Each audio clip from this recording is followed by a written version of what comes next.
चित्रकार नितीन खिलारे, सोलापूर. पंढरीची वारी म्हणजे स्वर्गीय सुखाची अनुभूती आहे असं मला वाटतं. पंढरीच्या वारीचं जे महात्म्य आहे ते अनेक संतांनी वर्णन केलेलं आहे.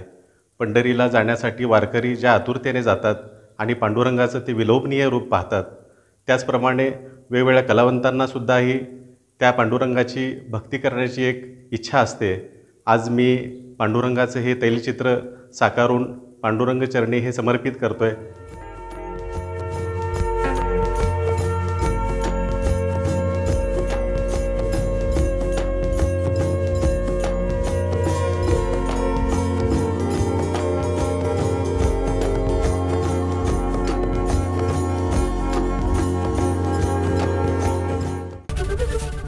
एबीपी माझा, उघडा डोळे बघा नीट.